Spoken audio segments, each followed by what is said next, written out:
Dios les bendiga, hermanos. Les habla su hermano y amigo José Plasencia. En esta ocasión nos acompaña un invitado muy especial. Tengo aquí preparada una introducción. Es un hermano muy preparado que Dios le ha permitido prepararse para su servicio en diferentes áreas. Y bueno, mire, les comento antes de dar lugar a nuestro invitado. Él es docente universitario seleccionado y luego de un competitivo concurso internacional entre los mejores jóvenes investigadores para participar en la sexta reunión de premios Nobel de Economía en Alemania. Él fue seleccionado.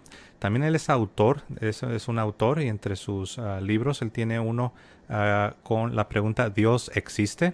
Es un libro que todo creyente debería leer. Y este libro fue presentado en la Facultad de Teología Pontificia y Civil de Lima. Asimismo, nuestro hermano Dante Urbina es también autor del libro Dios sí existe, cómo defender esta verdad ante ateos, agnósticos e incluso creyentes. También Dante Urbina ha dado decenas de conferencias sobre diversos temas en espacios académicos en Perú, México, España, Argentina y Alemania, las cuales constan en su canal de YouTube, que dicho sea de paso estaremos dejando el enlace en la descripción de este video para que vayan y visiten el canal de nuestro hermano Dante Urbina y vean el contenido que él tiene disponible. Eh, Les recomiendo a todos hacer esto y visitar el canal de nuestro invitado de esta ocasión. También Dante Urbina ha participado de varios debates en defensa de la fe cristiana contra ponentes de relevancia como el representante de la Asociación Peruana de Ateos, el fundador de la Academia Peruana de Filosofía y Ciencia, el presidente de la Asociación Islámica de Sufismo en el Perú y el teólogo unicitario Julio César Clavijo. También Dante Urbina ha concedido entrevistas sobre apologética en medios como Religión en Libertad, Info Católica y Rincón Apologético. Al presente, Dante Urbina también es blogger en Info Católica y cofundador de la Escuela Apologética DASM, es decir, discípulo, apologista, servidor y misionero. Hermano Dante Urbina, Dios te bendiga. Gracias por acompañarnos. ¿Cómo estás, hermano? Hola, ¿qué tal? Bueno, yo estoy muy contento de estar en este programa. La verdad que hace un gran bien para los hermanos católicos y también para aquellos que en el lenguaje tomista llamaríamos católicos en potencia, ¿no? Así es, de nuevo bienvenido. Me siento honrado de tenerte en el programa y bueno, sé que el tema que nos toca en esta ocasión también será no solo de relevancia, sino de edificación para aquellos que quieren instruirse mejor en su fe. Y bueno, estaremos tratando el tema de la Santísima Trinidad. Vamos a ver primeramente qué es exactamente o a qué nos referimos cuando hablamos de la Trinidad. Estaremos viendo algunas herejías, algunas objeciones que comúnmente se plantean. Y bueno, sin más preámbulos, vamos a irnos introduciendo en el tema. Y para eso nuestro hermano Dante Urbina nos está acompañando. Bueno, yo creo que tal vez la mejor manera de introducirse sería tal vez con la pregunta, ¿no? Qué es la Trinidad? ¿A qué nos referimos exactamente cuando hablamos de la Santísima Trinidad? Y bueno, esa es la pregunta, hermano Dante. Voy a darte el tiempo y el espacio para que empecemos a dar respuesta a esta pregunta. ¿Qué es la Trinidad? Perfecto. Para saber lo que una cosa es, conviene tomar como medio lo que su nombre implica. Entonces, Trinidad tiene que ver con tres y a la vez con unidad.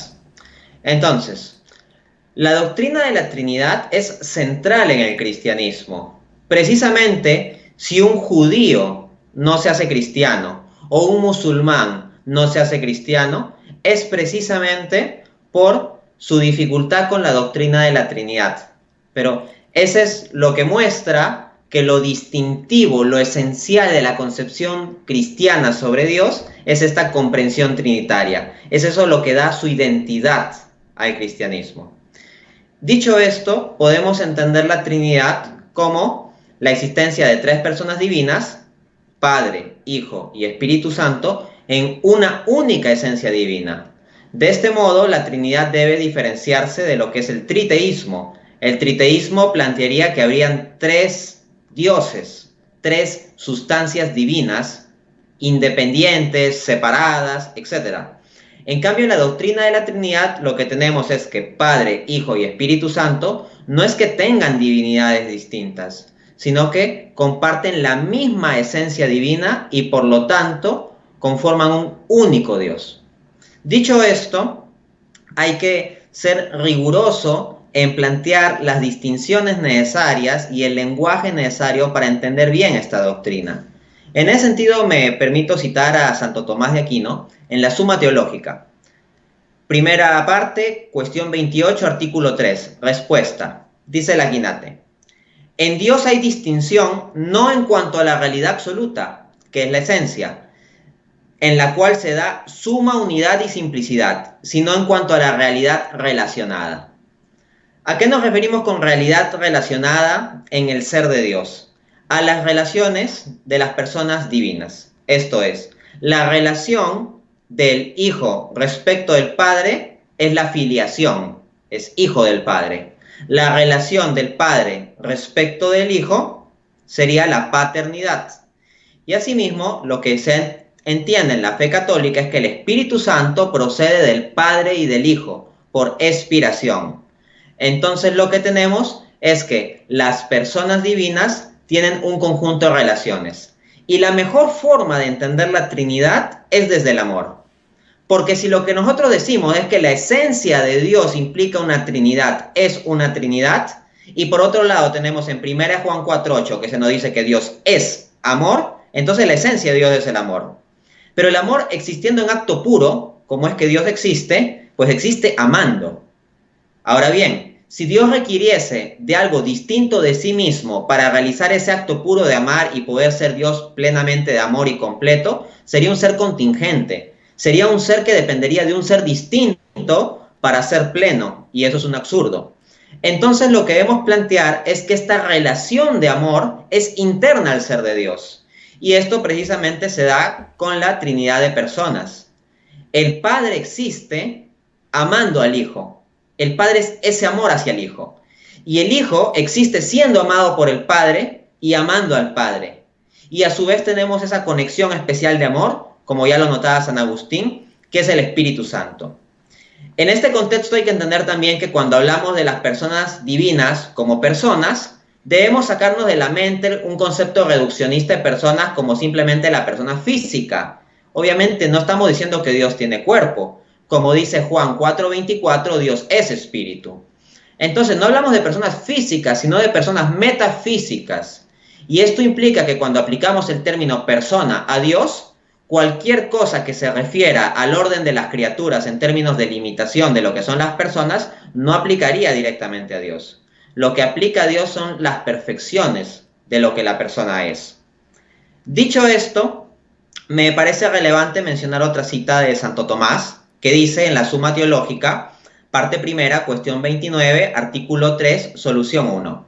Dice: encontrar nuevas palabras que expresen la antigua fe sobre Dios empezó a ser necesario para poder discutir con los herejes. Porque se puede objetar, la palabra Trinidad no está en la Biblia. Ok, la palabra Trinidad ciertamente no está en la Biblia, pero no es que el contenido de la doctrina no esté en la Biblia, el contenido está. Frente a que eventualmente comenzaron a surgir herejes, como por ejemplo Arrio, previo al Concilio de Nicea, se requirió para defender la fe de forma rigurosa determinar ciertos términos que permitan expresar de forma sintética determinado contenido, que podemos encontrar, por ejemplo, ya en las Escrituras. Por ejemplo, en la Escritura no encontramos exactamente la palabra encarnación.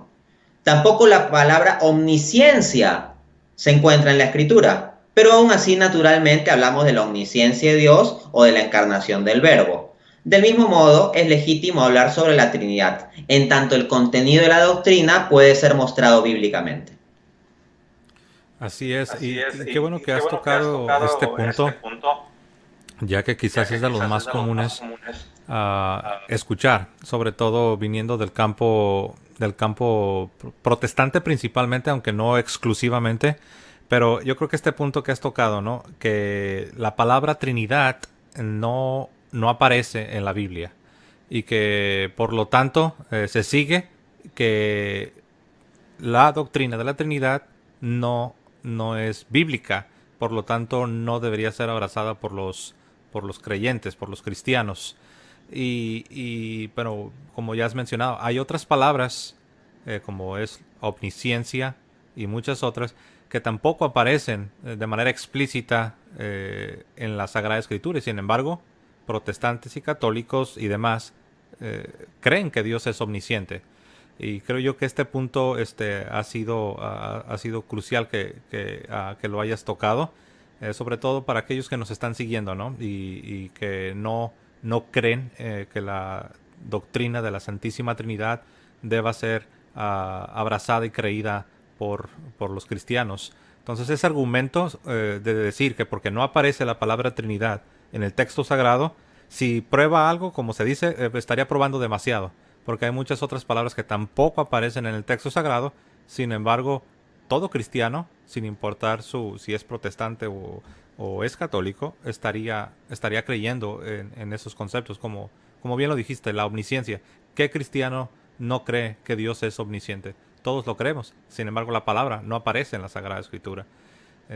Me ha parecido excelente el punto que has tocado, ¿no? Entre otros. No sé si quieres que en este momento hablar sobre algunas de las desviaciones comúnmente llamadas las herejías con relación a la Trinidad, o tienes algún otro comentario antes de ir a las herejías, Dante. No, de hecho creo que el tema de tocar las herejías ayuda mucho a precisar el concepto inicial, porque según la cita de Santo Tomás, la definición de palabras específicas o la utilización de palabras específicas muchas veces vino en la necesidad de clarificar la propia fe que ya se mantenía frente a los ataques de los herejes. No es que se estaba creando un nuevo contenido, sino se estaban formulando palabras más específicas para expresar con más cuidado, con más rigurosidad o de forma más sistemática cosas que eventualmente estaban siendo atacadas o eran materia de confusión. Entonces, como tenemos el tema de la Trinidad, diría que fundamentalmente hay 3 herejías que se han dado. Por supuesto hay más, pero creo que estas 3 son las principales. La primera, el arrianismo. El arrianismo pues tiene como referente histórico fundamental, como su nombre indica, a este sacerdote que eventualmente adoptó una postura herética, Arrio, ¿no? Que negaba la divinidad de Cristo. Lo que pasaba a decir es que Jesucristo sería un ser muy excelso, muy excelente, pero no sería exactamente de la misma naturaleza o esencia que el Padre, no sería consustancial con el Padre. De ahí que el Concilio de Nicea en el año 325, precisamente para demarcar bien el asunto, afirme la consustancialidad del Padre y del Hijo, ¿no? Lo cual es perfectamente bíblico, como lo encontramos. Somos uno, pero el término uno que utiliza está en género neutro, de tal modo que una forma razonable o fiable de traducirlo sería una misma cosa, lo cual significa una misma esencia. De hecho, esto lo admite el propio teólogo unicitario Julio César Clavijo Sierra, con el cual yo tuve un debate en abril de 2019. El debate lo encuentran ahí en mi canal de YouTube. Y precisamente yo tomé una cita de su libro, Un Dios Falso llamado Trinidad, donde él admite que el pasaje de Juan 10:30 implica de que el Padre y el Hijo son la misma cosa, que hay una unidad de esencia. Dicho esto, pues el error de Arrio fue rechazar que hubiese una pluralidad de personas divinas, ¿no? Para Arrio, simplemente el Padre es Dios y fin de la historia. De los otros se les niega la divinidad. Luego tenemos el error de Sabelio, el sabelianismo, de acuerdo con el cual Padre, Hijo y Espíritu Santo no serían 3 personas distintas, sino simplemente 3 manifestaciones distintas, roles distintos de un mismo Dios unipersonal. Asimismo tenemos la postura del parcialismo, El parcialismo lo que diría es que las personas divinas, Padre, Hijo y Espíritu Santo, en cierto modo partirían la esencia divina, de tal modo que ninguno de ellos tendría la totalidad de la divinidad, sino solo una parte o solo un aspecto. No llegarían a cubrir todo lo que la divinidad puede abarcar. Dicho esto, ojalá fuese cierto que estas herejías son cosa del pasado, pero no es así. Todas estas herejías, lamentablemente, están presentes hoy en día.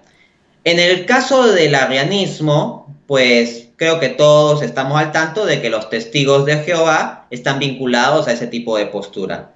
Basta ver la traducción, pues, engañosa que ellos hacen de Juan 1:1, donde ponen a Jesucristo como un Dios, pero con minúscula. Entonces, como una especie de Dios chiquito que no es propiamente Dios de la esencia divina. Entonces sería una criatura muy excelsa, pero al fin y al cabo un ser creado, una criatura.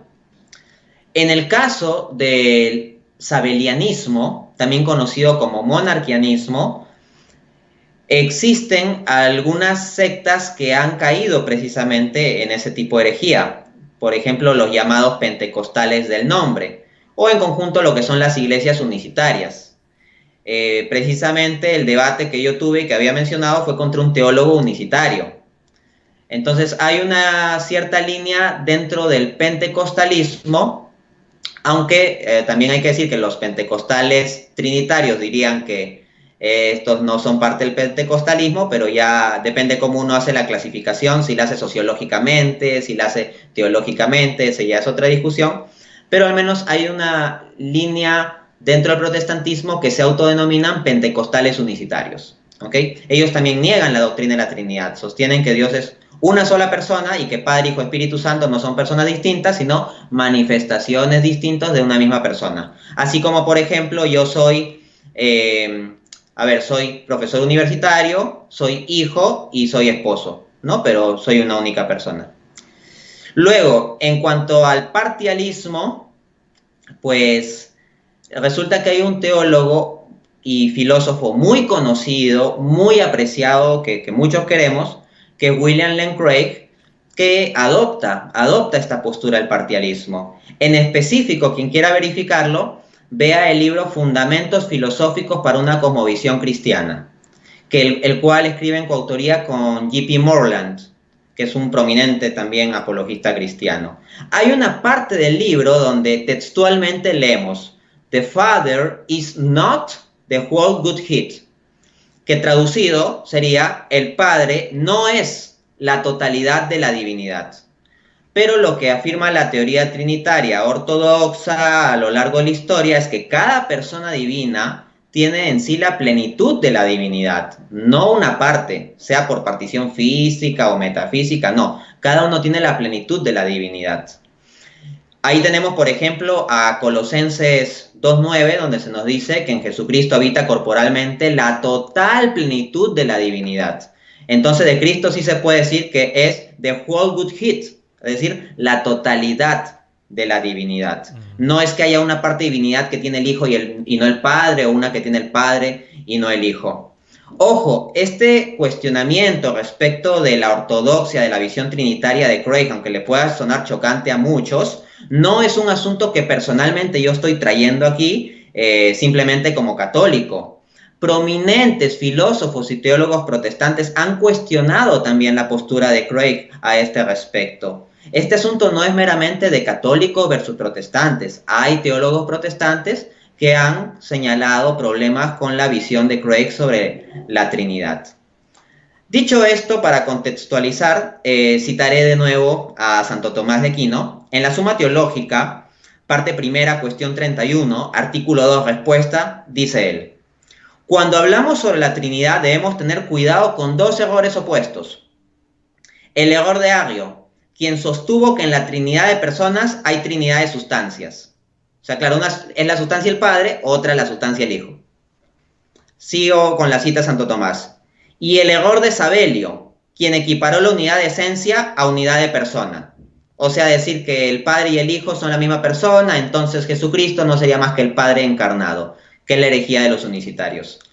Entonces, aquí hay que delimitar las cosas con mucha claridad. En ese sentido dice también Santo Tomás, en la Suma Teológica, parte primera, cuestión 31, artículo 2, respuesta, que al hablar sobre la Trinidad, cito, hay que evitar los términos separación y división, que se refieren a las partes de un todo. Entonces, ojo, también Santo Tomás está poniendo en claro que no solo está el error de Sabelio y el de Arrio, sino que si alguien entiende que las personas divinas en cierto modo implican una división sobre la esencia divina, estaría cayendo en problemas respecto de la fe trinitaria ortodoxa, o sea, de la doctrina correcta.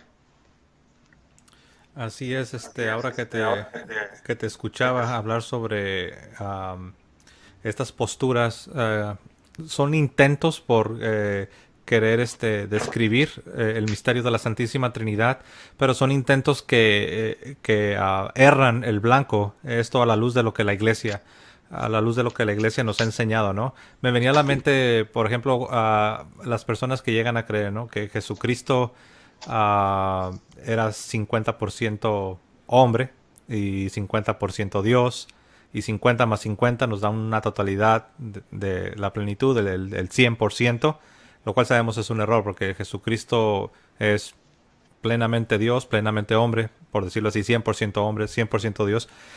Pero me pareció muy interesante este error que ha señalado de teólogo y apologeta protestante, William Lane Craig, que es muy conocido aún en América Latina y aún en el mundo de habla hispana, ¿no? Me ha parecido muy interesante cómo esta postura intenta decir que para tener la plenitud de la divinidad es necesario por decirlo así, la suma de las tres personas, ¿no? Padre, Hijo y Espíritu Santo, como si Jesús tiene, no sé, el 35% independientemente del porcentaje del que se quiera hablar, ¿no? Pero no, sabemos que la plenitud habita en cada una de las personas. Ese es un buen punto.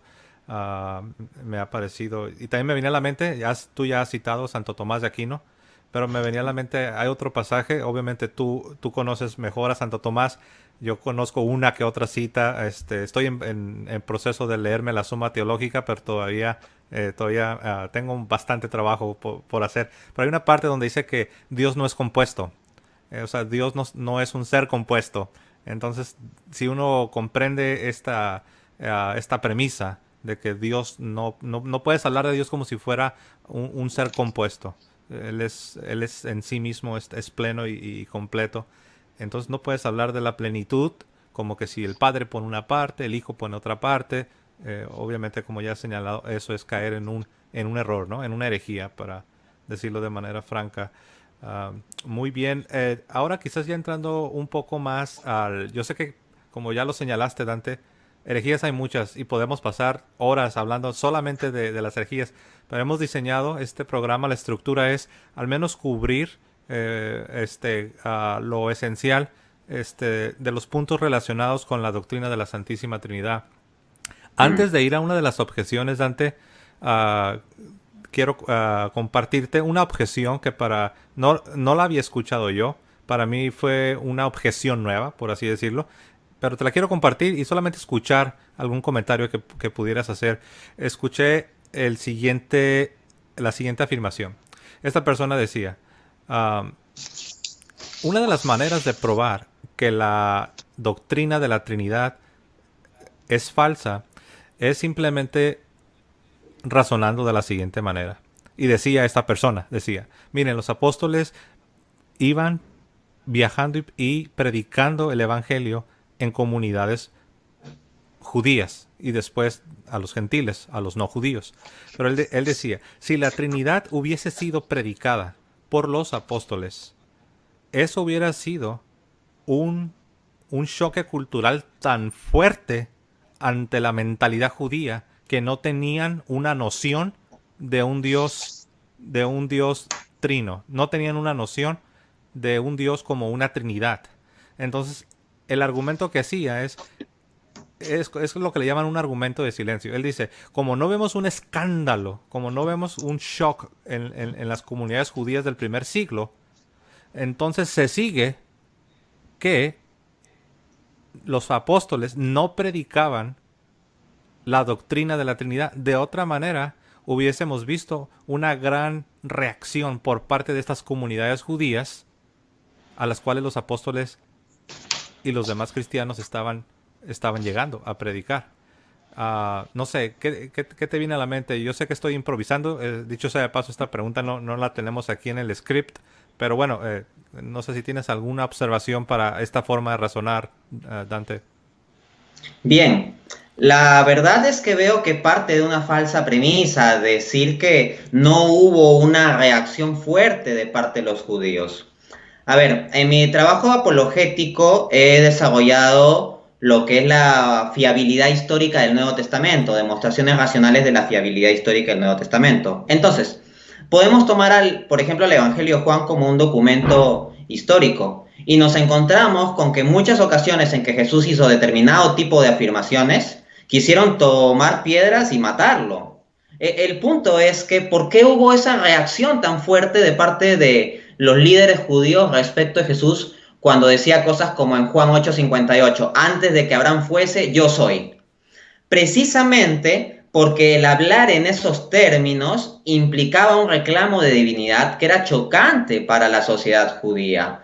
Si Cristo fue crucificado, no fue simplemente por una especie de asunto político o algo así, o sea, vamos, los que estuvieron detrás de la crucifixión de Cristo fueron los judíos. En el caso de los romanos, pues simplemente fueron los ejecutores materiales del asunto, pero quienes estuvieron, digamos, intelectualmente detrás de esto fueron los judíos. ¿Y por qué razón? Porque la prédica de Jesús les parecía escandalosa. O sea, Cristo era motivo de escándalo. Y en particular porque con su forma de hablar se hacía igual a Dios. De hecho, eso lo registra también el Evangelio de Juan. Entonces, sí había un choque. Asimismo, en el libro de Hechos, capítulo 4, nos encontramos con que los apóstoles, pues, son juzgados por las autoridades judías, se ve de que los encarcelen, se ve de que los azoten y todo eso. Pablo mismo veía a los cristianos como una herejía terrible y pues por la defensa de su fe judía iba a haber de exterminarlos. O sea, eran vistos como una secta idolátrica los cristianos.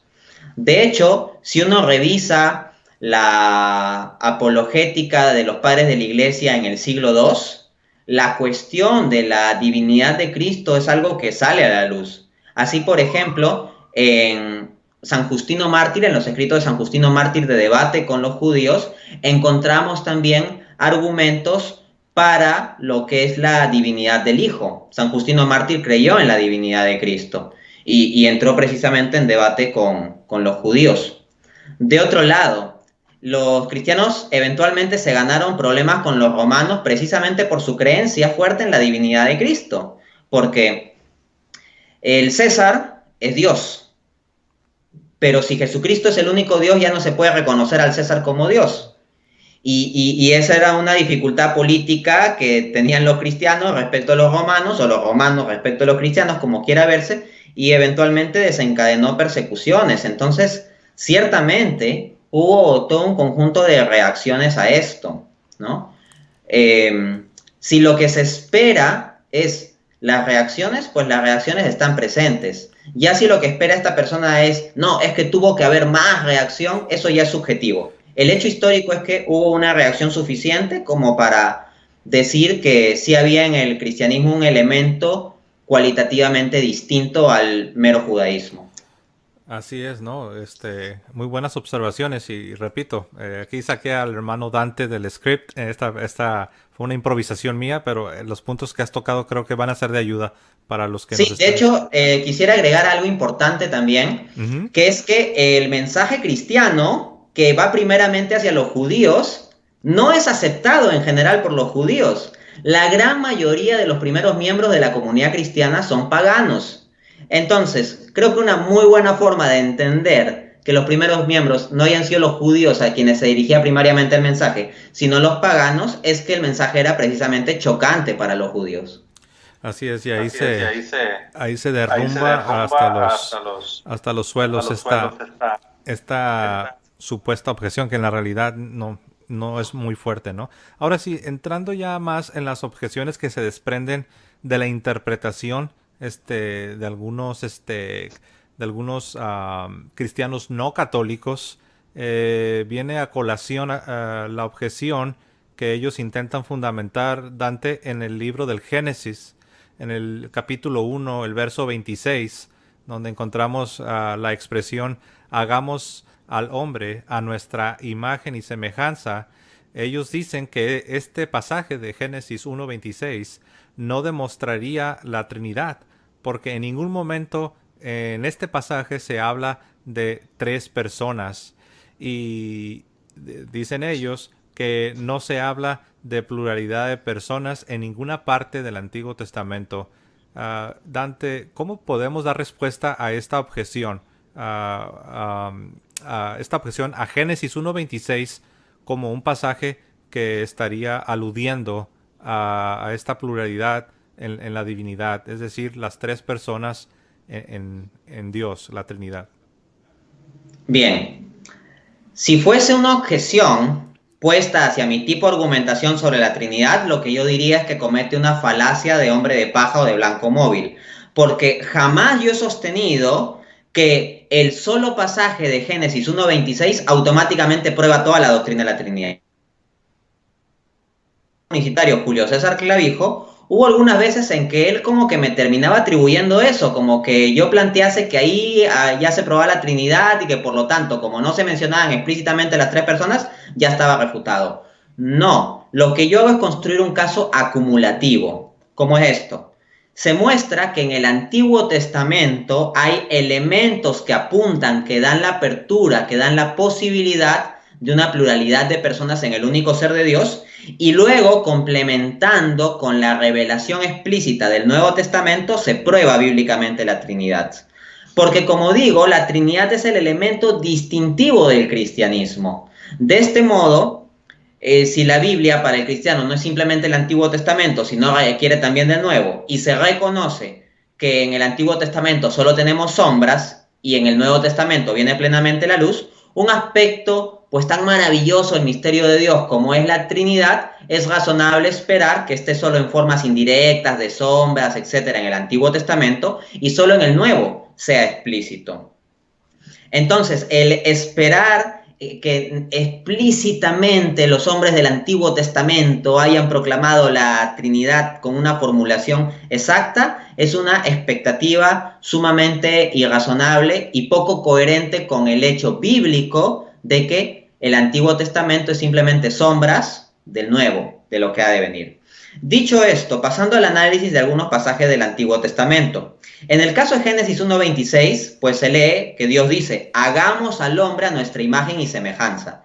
Ciertamente no se mencionan las tres personas, Padre, Hijo, Espíritu Santo, y yo tampoco digo, como ya aclaré, que ahí se pruebe toda la Trinidad, pero sí hay lo siguiente, hagamos al hombre, está refiriéndose al acto de crear, pero el único ser que crea, que da ser de la nada, sin requerir algo previo, es Dios.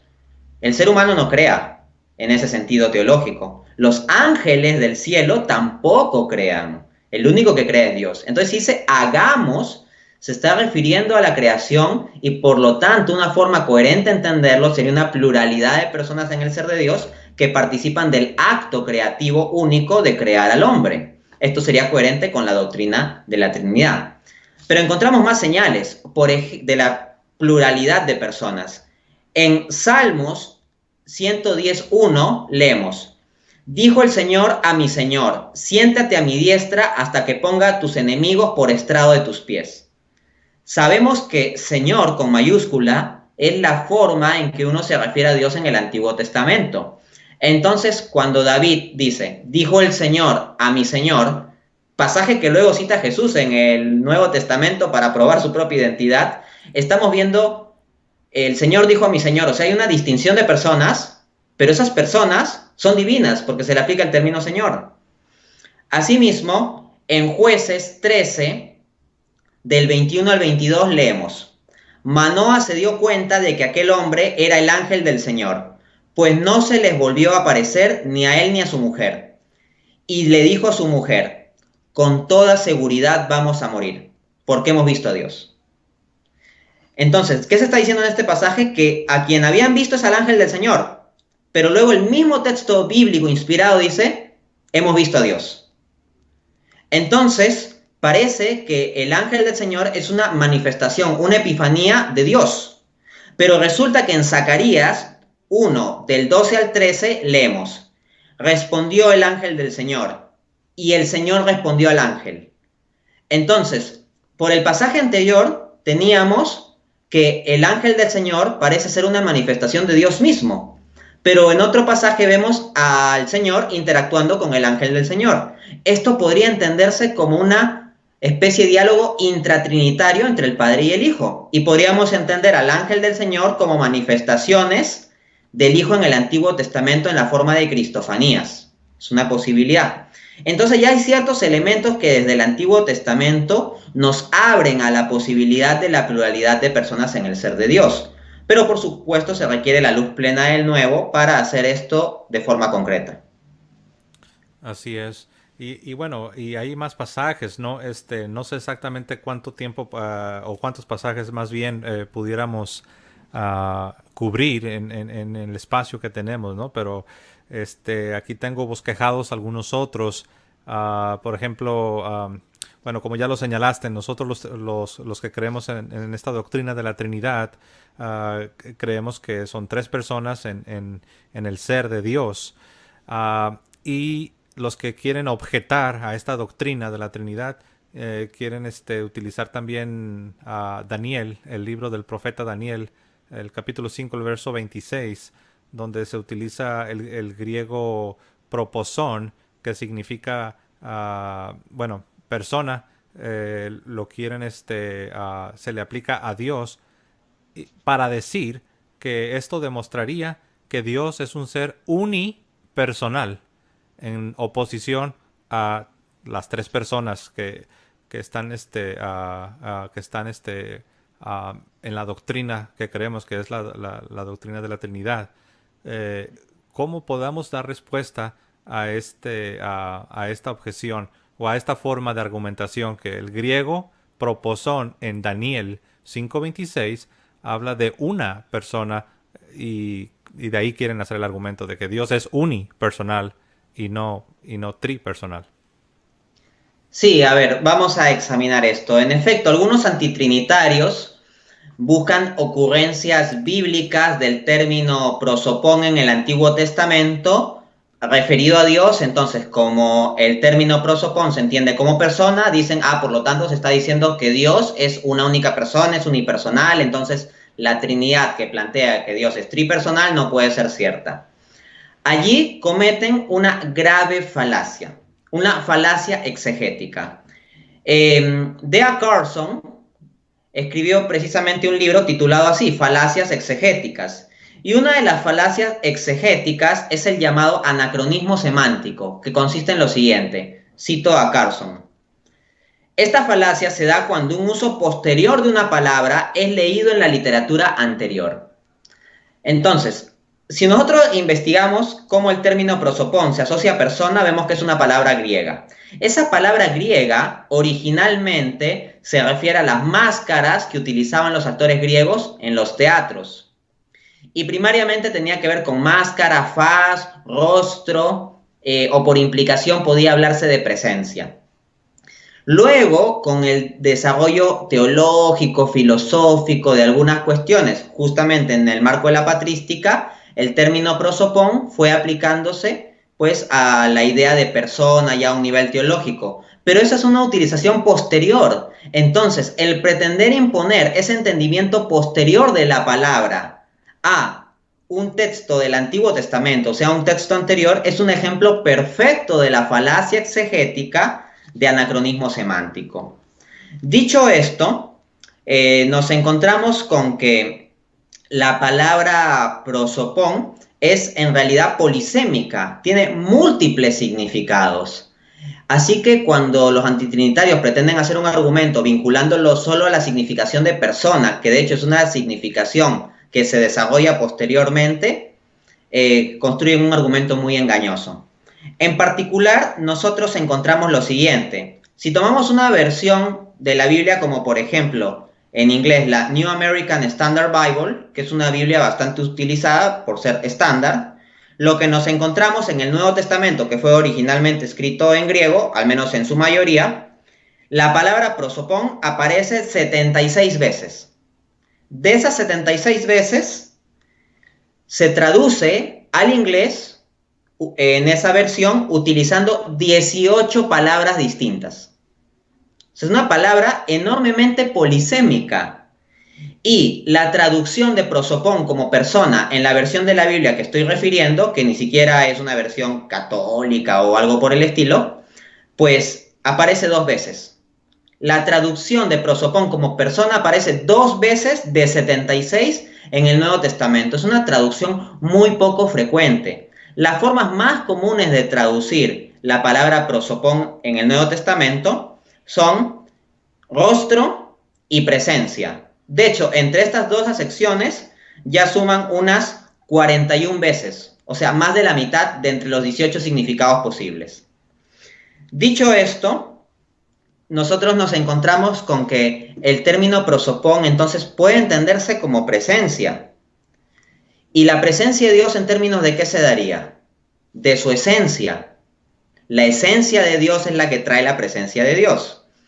Pero la esencia de Dios, de acuerdo a la doctrina trinitaria, ¿es triple?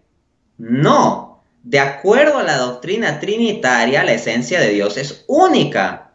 Hechos 5:41, donde leemos: y salieron de la presencia del concilio, gozosos de haber sido tenidos por dignos de padecer afrenta por causa de su nombre.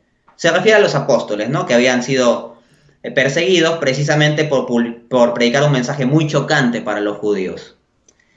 Dicho esto, en ese pasaje aparece el término prosopón, cuando dice la presencia del concilio, salieron de la presencia del concilio. Ahora bien, si el término prosopón necesariamente está vinculado a persona, tendríamos que traducir salieron de la persona del concilio. Y tendríamos que decir que el concilio judío que juzgó a los apóstoles es unipersonal. O sea que es un concilio compuesto por una sola persona, lo cual es un absurdo. Más bien un concilio está compuesto por varias personas. Por lo tanto, aquí tenemos una muestra bíblica de que el término prosopón, entendido como presencia, no tiene necesariamente que excluir la pluralidad de personas. Ahora, en el caso de Daniel 5:24, que es propiamente donde se utiliza el término prosopón, lo que tenemos es que las versiones de la Biblia traducen naturalmente presencia, y es como naturalmente se lee en el texto, y sería así: entonces de su presencia fue enviada la palma de la mano que esculpió esta escritura. Por lo tanto, se muestra que la objeción queda sin base y se basaba más bien en una falacia exegética. Pues ahí está, mis amados hermanos. Yo creo que ha quedado muy clara esta explicación que nos ha dado nuestro hermano Dante. Vamos a avanzar, y también viene una de las clásicas, yo creo una de las objeciones clásicas.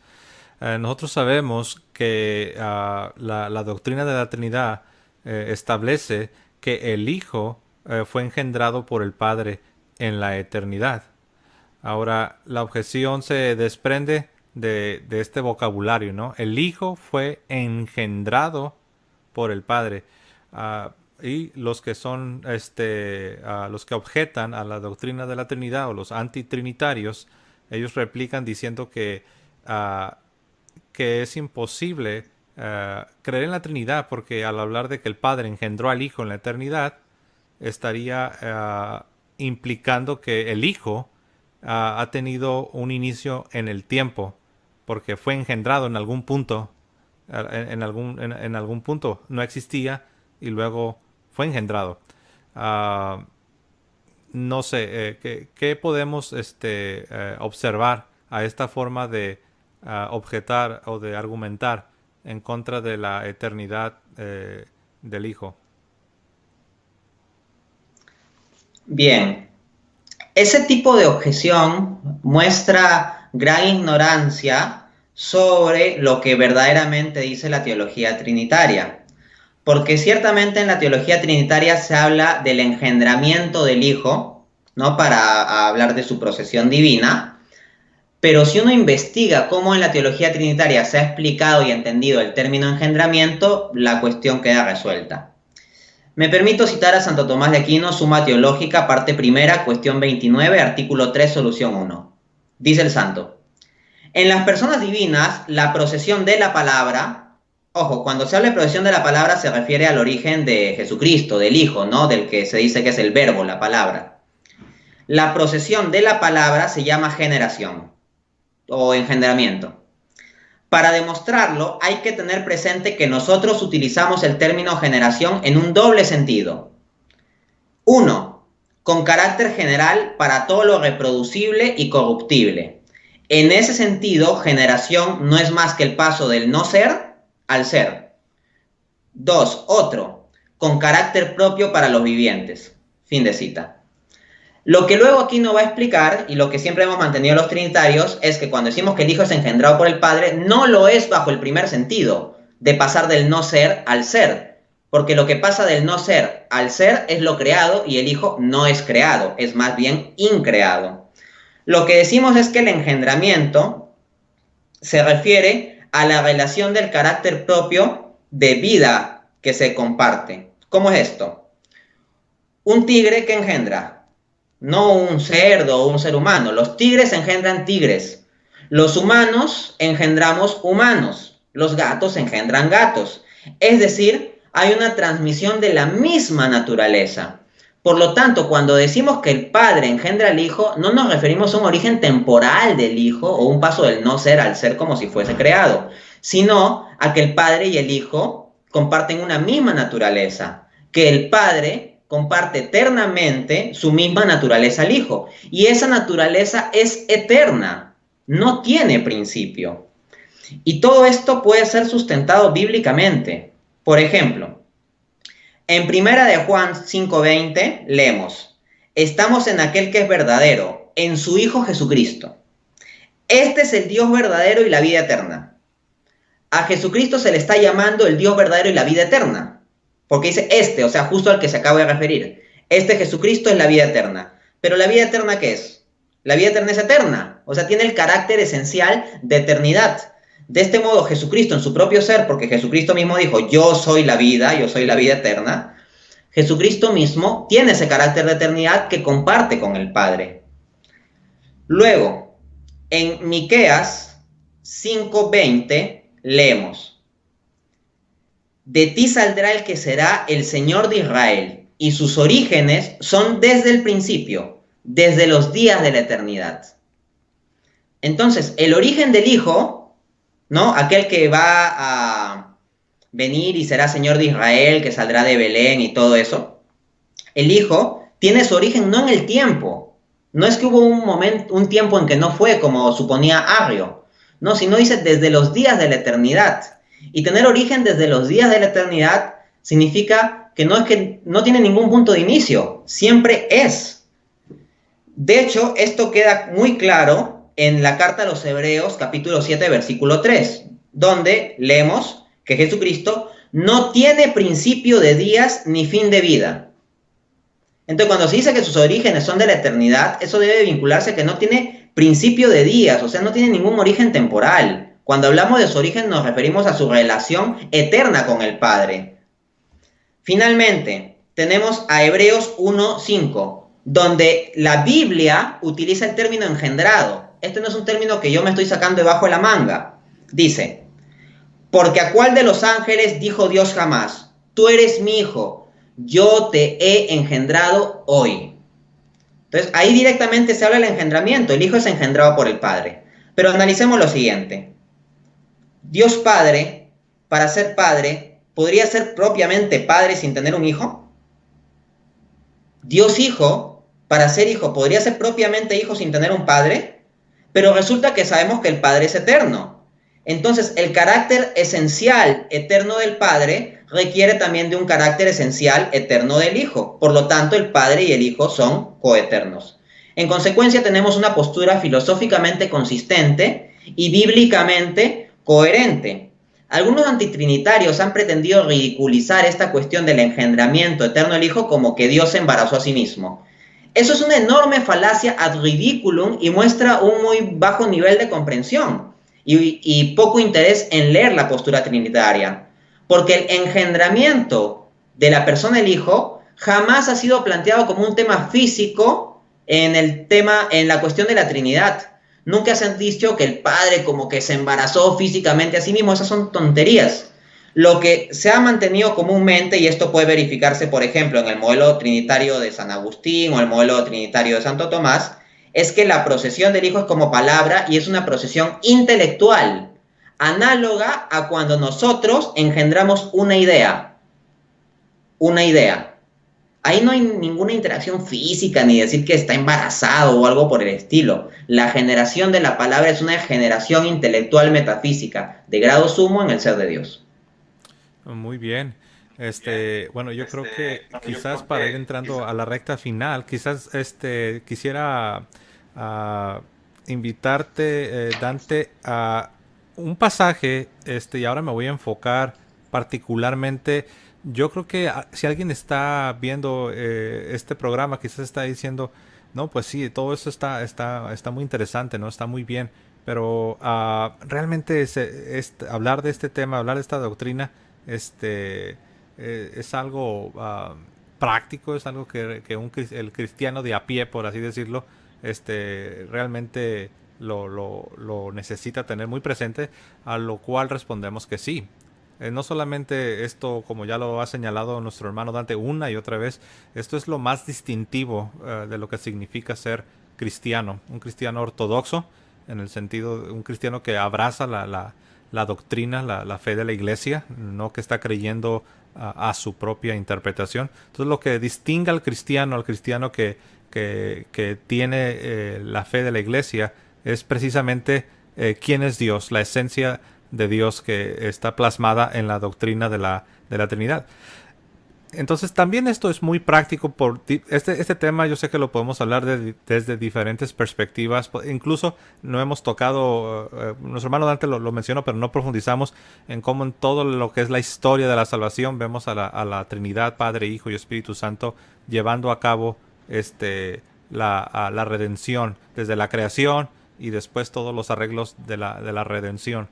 Pero en nuestro diario vivir, ¿quién de nosotros nos ha encontrado con un testigo de Jehová? Ellos les gusta apelar al Evangelio según San Juan, el capítulo 1, el verso 1.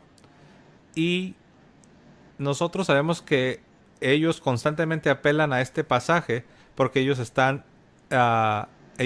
operando con la interpretación que se desprende de la traducción de las Escrituras del Nuevo Mundo. En otras palabras, ellos están interpretando basándose en su propia traducción de los Testigos de Jehová, donde encontramos aquel famoso pasaje que en la traducción de los Testigos de Jehová dice de la siguiente manera: en el principio era la palabra, y la palabra era con Dios, y la palabra era un Dios.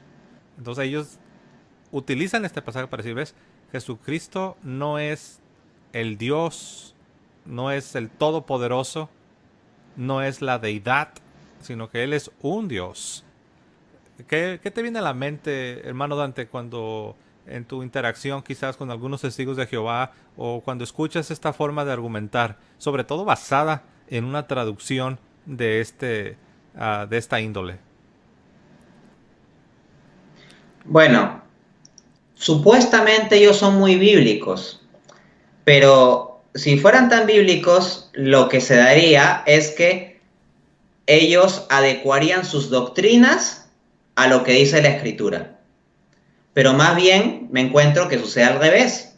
Ellos terminan adecuando lo que dice la Escritura a las doctrinas que ellos previamente creen, con lo cual queda patente que no es que quieran obedecer a la Escritura, quieren obedecer a sus propias doctrinas y pueden moldear la Escritura con tal de tergiversar las cosas. De hecho, una forma más grosera y evidente de esto está en Colosenses 1:16. Cuando uno toma la traducción del Nuevo Mundo, o sea, lo que normalmente debería decir en una Biblia estándar es que por medio de Jesucristo fueron creadas todas las cosas. Pero en cambio, en la traducción del Nuevo Mundo se le metían unos corchetes donde se decía fueron creadas todas las otras cosas, otras entre corchetes. ¿Por qué? Analicemos.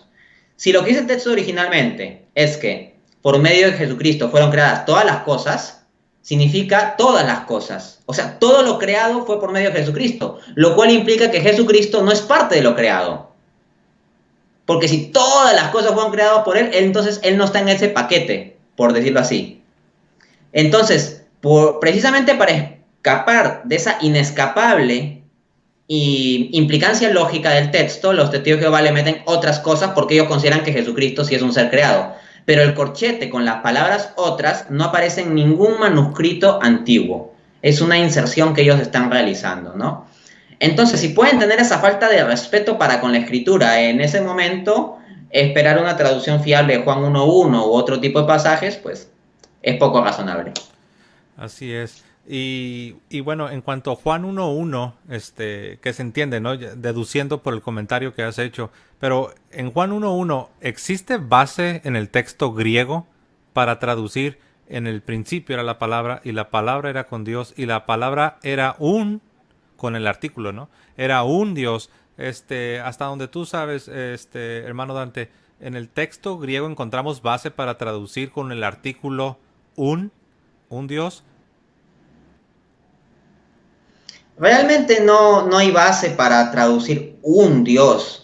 O sea, esa es una interpretación que se puede hacer bajo determinadas visiones ad hoc gramaticales. O sea, que tratan de forzar determinadas reglas gramaticales y todo eso, tratando de revisar la utilización en otros lados de la Biblia y todo eso, y como sea quieren meterlo ahí. Pero el problema es que los testigos de Jehová, por ejemplo, en su manual, ¿debería usted creer en la Trinidad?, hablan de una regla del griego koiné que le validaría su forma de traducción. Pero resulta que si uno toma esa regla como un absoluto y lo aplica a otros pasajes de la traducción del Nuevo Mundo, donde la estructura griega es la misma, los testigos de Jehová no siguen su propia regla.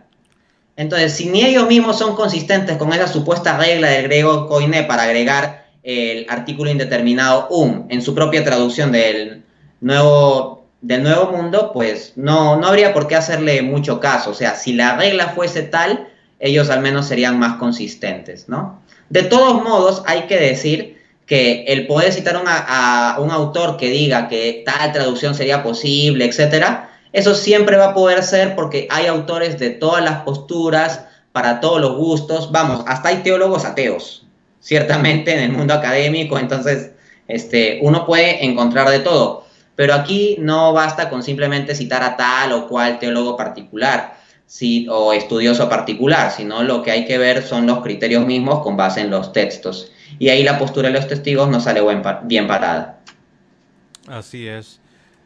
Muy bien. Bueno, no sé si a manera de conclusión, Dante, ¿tienes alguna reflexión final no necesariamente teológica, sino algunos comentarios que quisieras compartir que crees que serían sería conveniente compartirlos con nuestra audiencia en relación a la Trinidad y la vida cristiana, o simple y sencillamente algunos consejos, alguna reflexión que quisieses compartir con relación a la Trinidad?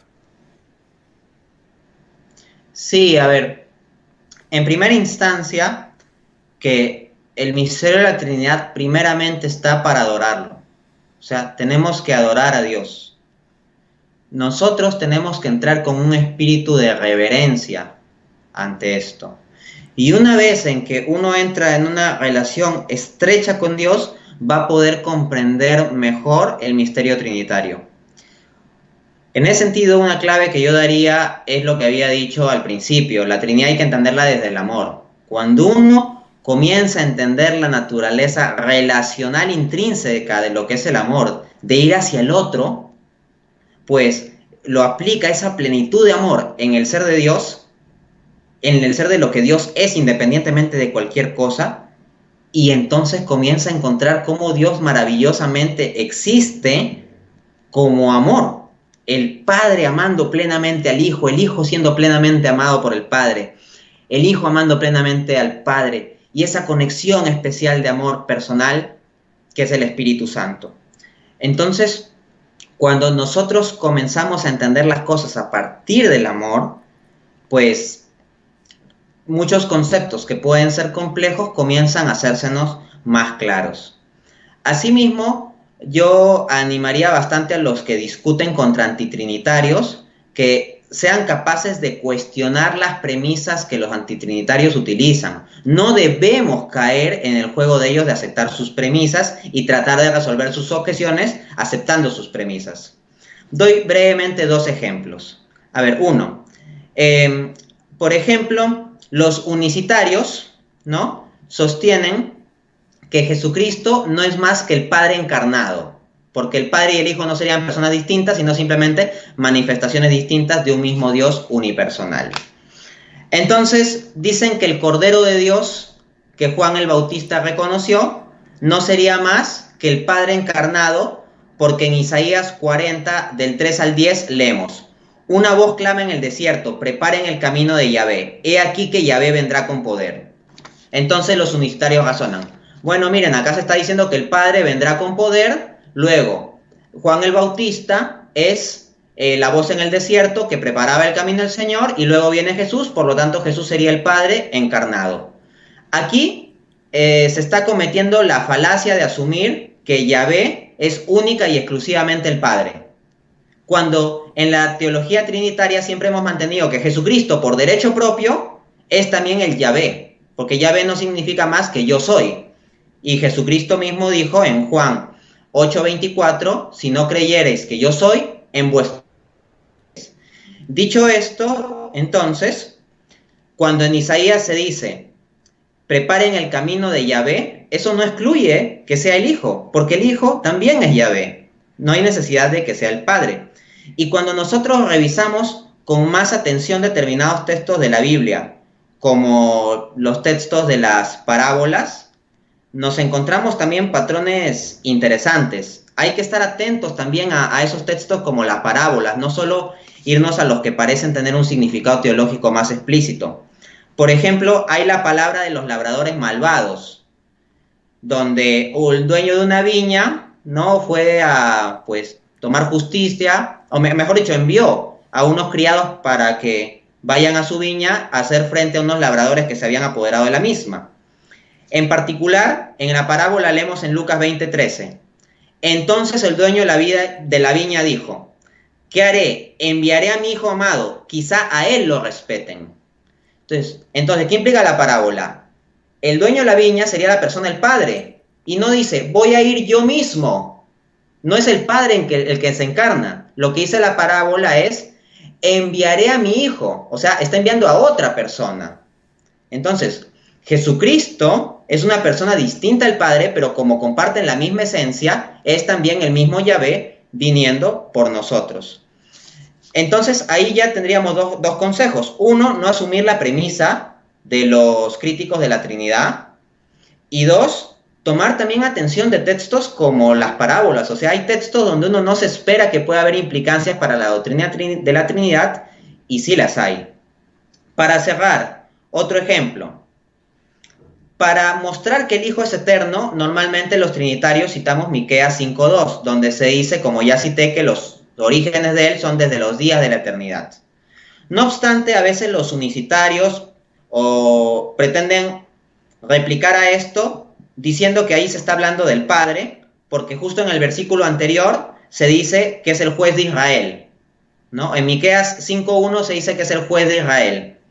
Entonces dicen, pero el juez de Israel en el Antiguo Testamento es el Padre, por lo tanto ese que se va a encarnar es simplemente el Padre y Jesús sería el Padre encarnado. Aquí nuevamente viene una falacia, porque Jesucristo es ciertamente juez de Israel, siendo distinto que el Padre.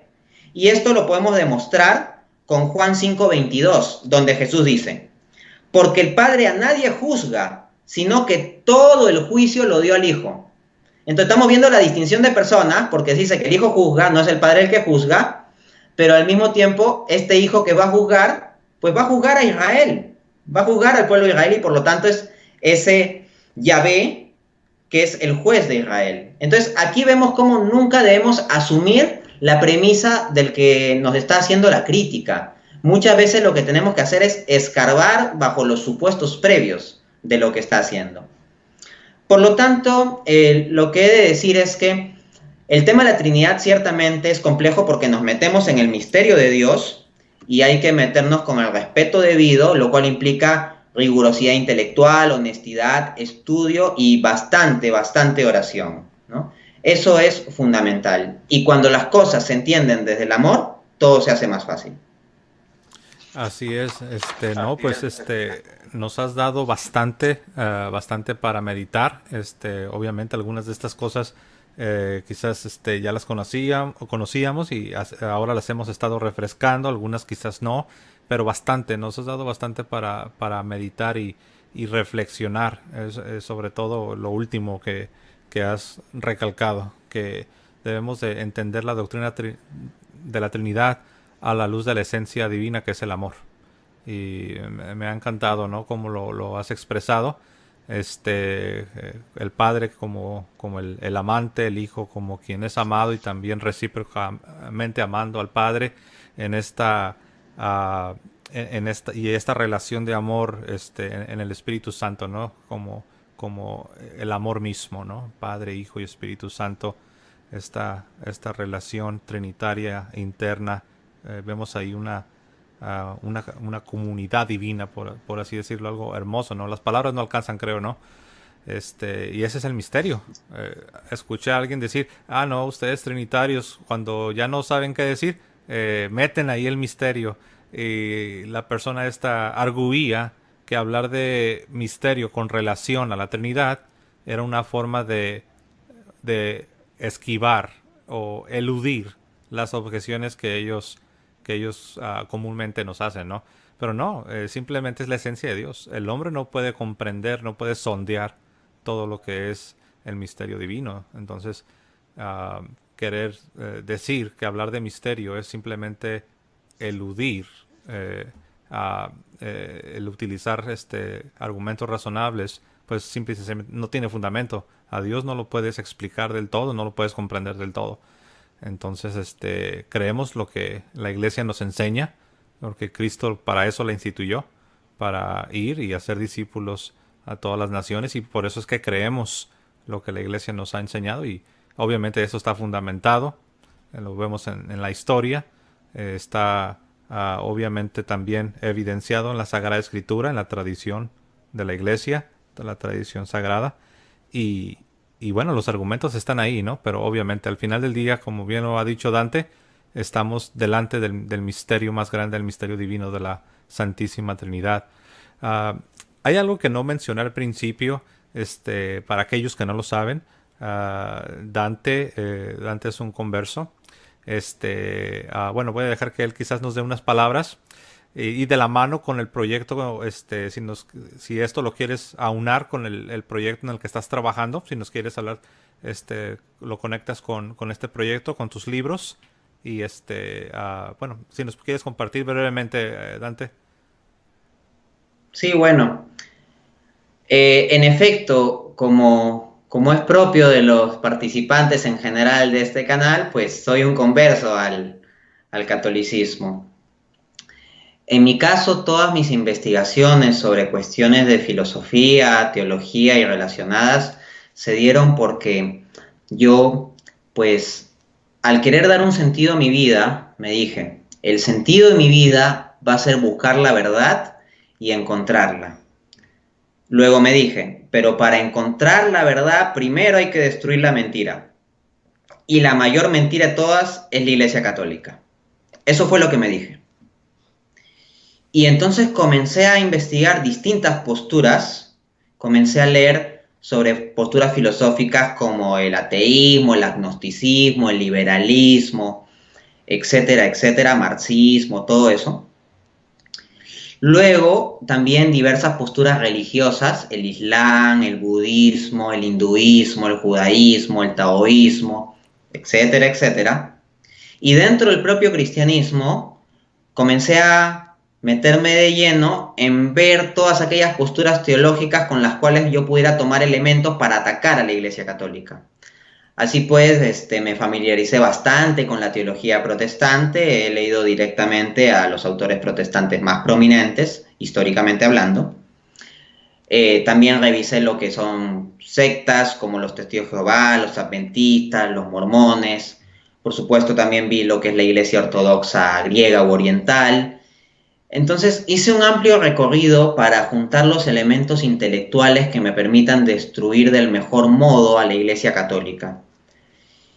Y en medio de todo ese proceso, pues terminé dándome cuenta que la verdad estaba allí donde yo consideraba que estaba la mayor mentira.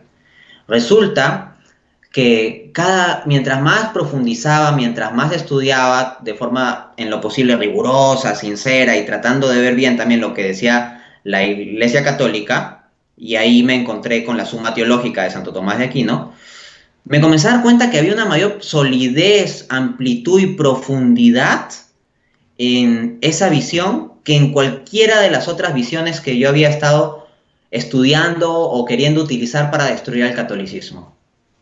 Así que eventualmente es así como llego al convencimiento intelectual de que la Iglesia Católica es la Iglesia verdadera.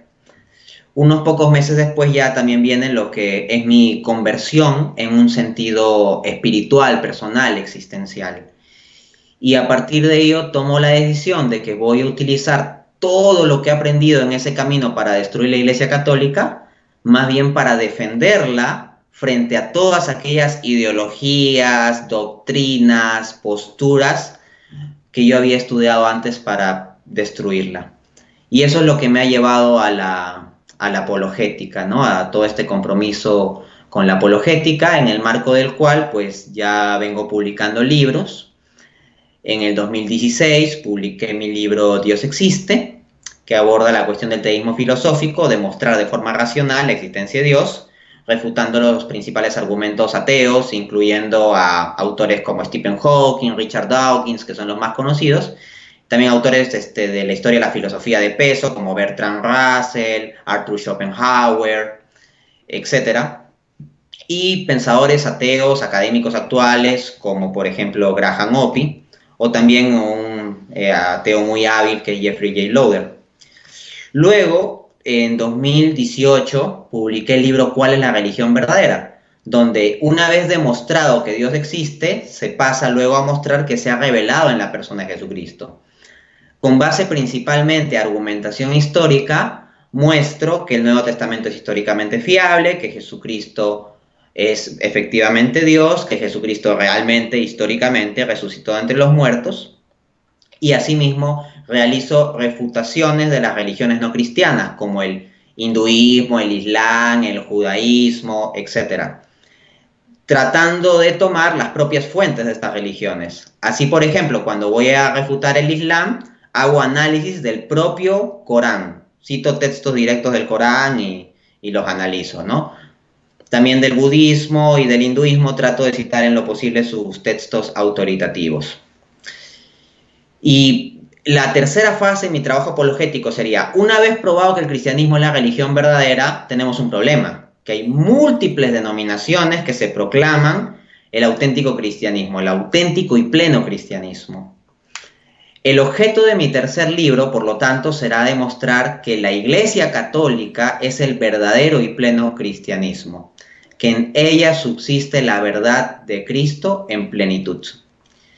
Y bueno, en resumen, eso sería mi recorrido en este proceso con el catolicismo y un poco el proyecto que tengo.